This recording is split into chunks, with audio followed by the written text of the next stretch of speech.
Hey guys, welcome back to the channel. Today's video is just a little bit of a mail day. I guess you could call it a mail day part 2. But I was re-watching some of my old footage and I didn't want to let this one go to waste. So first up we have a little bit of a dual package we got from Probstein Auctions. The first card here is a Magneton 9.5. Now this is an old rookie mistake of mine when I first started. I didn't know the difference between the black and the blue labels, so I had assumed if I would have bought a modern black label 9.5 from CGC, it would convert to a PSA 10. And much to my disappointment, after taking a look at it, I saw there was whitening on all 4 corners, and it was indeed not going to be a 10. Yeah, I just wanted a card from an older set. This set was EX Dragon, I believe. Yeah, I just made some mistakes even just getting this one and considering it. Next up, I had gotten a Japanese shiny Dragapult VMAX. This one was fortunately a blue label. It's a 9 mint. There's not a ton of value in it. Dragapult's just one of my favorite cards, so I had picked this up for personal collection and maybe to crack and regrade. The corners and edges are 9.5. Generally, from what I've seen, if you have subgrades on your CGC slabs, 9.5 corners and edges usually should be enough to get you a 10 PSA, so long as the centering is not super crazy off. Now with CGC blue label slabs, and even by slight extension Beckett slabs, when you get a 9 for centering, that's usually not the end of the world, since PSA is a little bit more lenient on centering. And from my experience, yes, they do indeed go after the 55-45, but they will give you a 60-40 if the rest of the card is like pristine. So here's another one of my early mistakes. I didn't take that into consideration. 9 on corners and 9 on edges in a CGC blue label is probably a 9. So I bought this one because this was the best condition one I could find. I was trying to find a raw Ho-Oh promo like this, but I'm not sure what it's worth today. Either way, this slab's not worth cracking. I took a look at it, and yeah, this one's another miss of mine. And yeah, I wanted to show mainly with this video that, like, starting out, everybody makes mistakes. I still make mistakes now, but I kind of wanted to point my mistakes out just so if somebody's watching this video and trying to, you know, do some of this stuff too.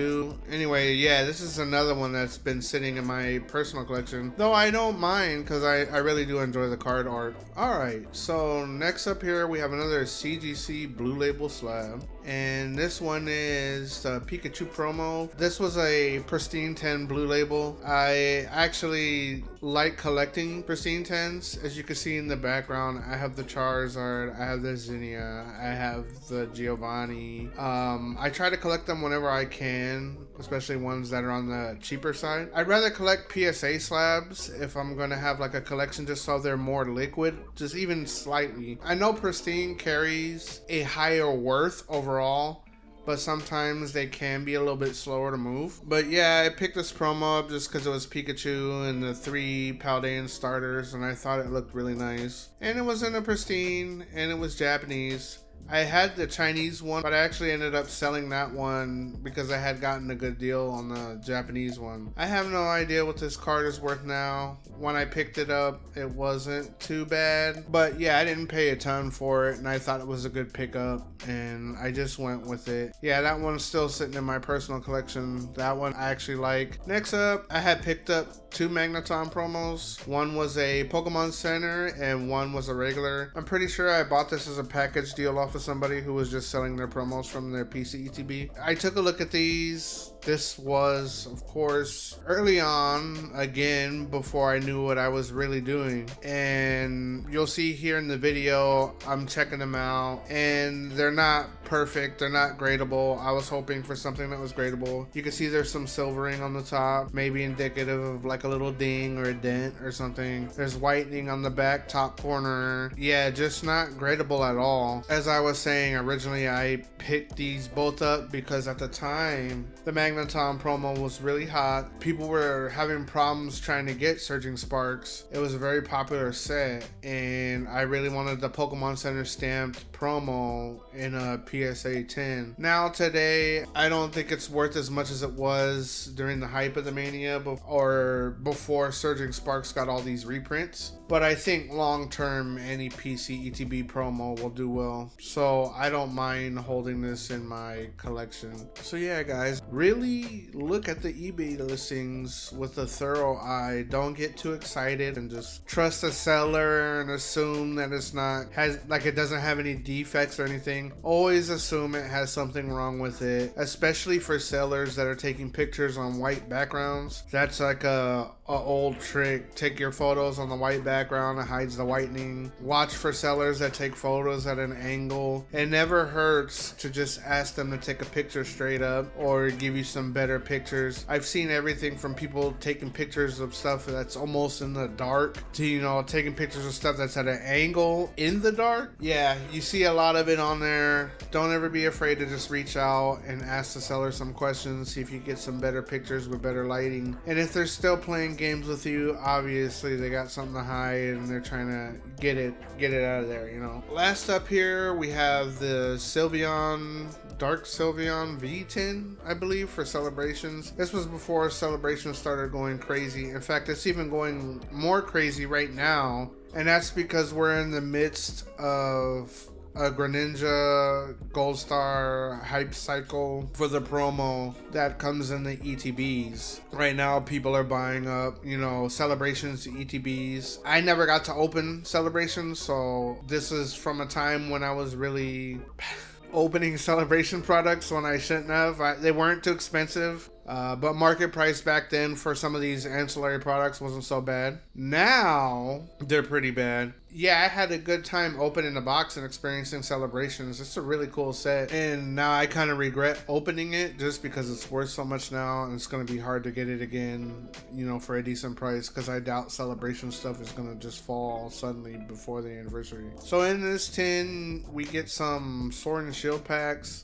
I don't remember pulling anything significant from this. Came with battle styles and some other stuff. So here we have Cheryl, Rapid Strike Energy, Phoebe, Bronzor, Cacnea, Spoink, Roly-Coly, Frillish, Reverse Claydol, and non-holo rare Aegislash. Alright, and then the next pack is Darkness Ablaze, and out of this one we are looking at B, Duat, Aromatic Energy, Clobbopus, Woobat, Tallow, Charmander, Wooper, Delmise Reverse, and an Orbeetle V.